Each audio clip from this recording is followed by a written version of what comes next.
my name is Tom Vasel, and I'm here with the AlphaBest. This is a series of lists of my 10 favorite games for each letter of the alphabet. Yeah, you think I can't do it? Well, let's see. Here's a letter that you're like, well, is there 10 games that start with the letter E? There is. Today's letter, of course, as I just said, is the letter E. 10 games that are my favorite that start with E. Here we go. Number 10 is Earth Reborn.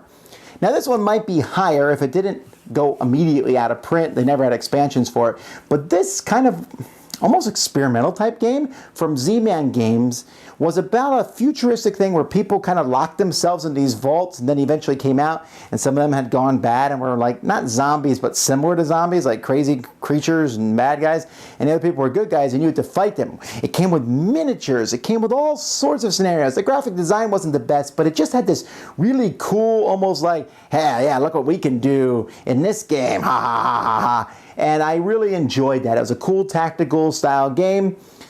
Probably could use some streamlining, and maybe we'll see it show up in the future, but it was fun. That's Earth Reborn. Number 9 is Epico. Now this is a abstract strategy game, but one I'm very impressed with, where you were essentially moving pieces around and trying to push your opponent's pieces and get them into different positions. This is one that kind of flew under the radar because it's just this one game from one company.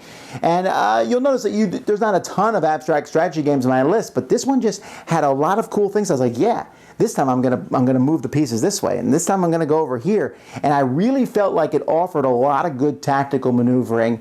That's Epico. Number 8 is Evolution. Now, Evolution was not probably in my top 10 when it was first published in Russia, but when North Star took the game, they really improved both the quality and they streamlined the game. I haven't played it with the new Flight expansion, but I heard that also helps a lot. They've really been pushing this game a lot, but it is a solid, cool game where you're going to make different species and evolve them. You might make a big fat one who's going to get you a lot of points, but and maybe too big for the other animals to eat, but at the same time he needs to eat a lot himself. He might starve. You make a guy whose sole goal is to go out and kill the other people's characters, a carnivore. You know, there's all sorts of things, maybe a defensive. And so you're like evolving your creatures to fight and or eat. Some really neat things, and it's very simple, doesn't take very long. That's Evolution. Interestingly enough, not the only Evolution themed game on my list. Number 7 is Evo, which I put a little bit higher because maybe I just like the pictorialness of it. In Evo, you have dinosaurs that are evolving. They're in this area, and the ground they're on, sometimes some areas will be uninhabitable based on what's going to happen. Eventually, a comet comes and kills everybody. But you can evolve your dinosaurs. Maybe they live better in the cold areas, or they live better in the warm areas, or they can fight other dinosaurs better. And there are actually tiles that fit on a picture of a dinosaur and show the different mutations that your dinosaur gets. Very in your face, back and forth, but a very fun game. And the second edition that came out, I guess 4 or 5 years ago, a really solid one. Number 6 is Empires of the Void. This is the game that put Red Raven on the map for me. Red Raven, whose every game they put out now is kind of an event because they do such a great job with games. But Empires of the Void was a space game, and I was like, oh, this one's interesting. But what I liked about Empires of the Void was when you capture different planets, that planet would give you a special ability. You capture a planet, that planet could produce a spaceship no one else had.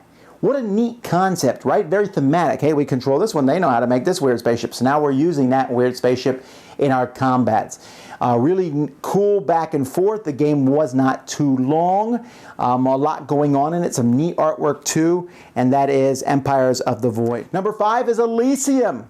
This is a game based in Greek mythos where you want people to die and you get points for them. But before they die, they have special abilities you can use. So you have to kind of figure out, when do I basically shuffle them off? Allow them to go to the Elysium and get me victory points, but at the same time I'm using them here to get things. It's almost like a deck builder, but it's on the table, like a tableau.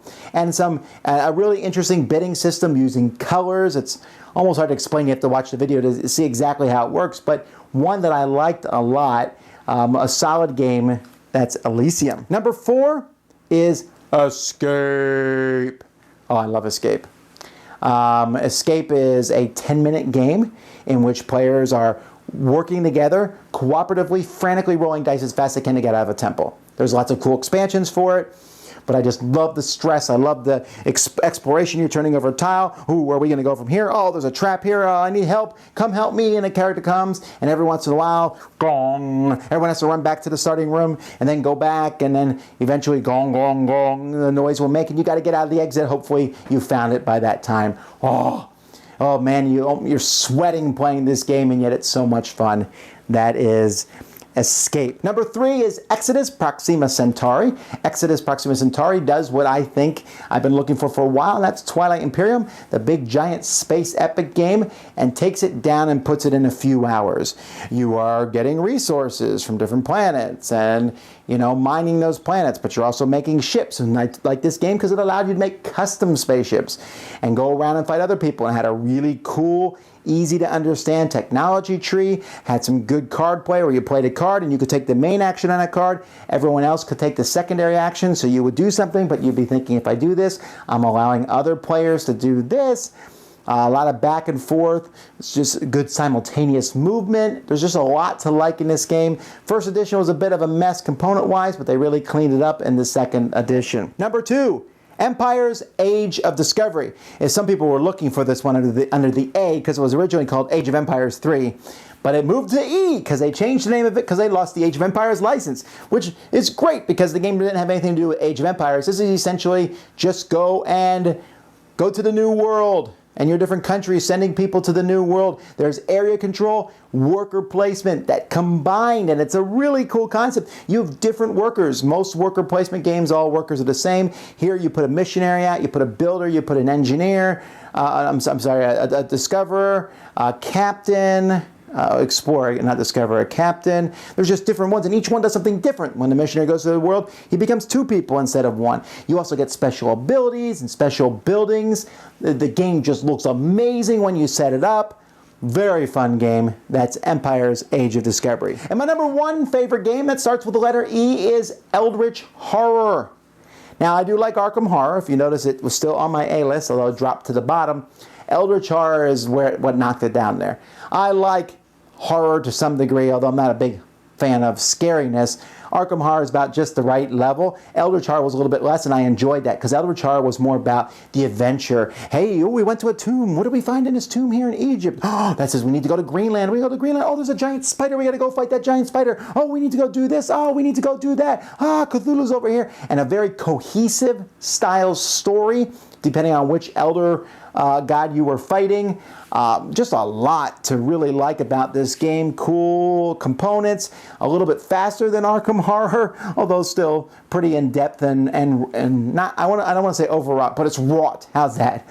I love it though. A great game. That's Eldritch Horror. So those are my top 10 games that start with the letter E. Next time, we'll get to one of the harder letters to put together, I think. No, it wasn't that bad, actually. But the letter F.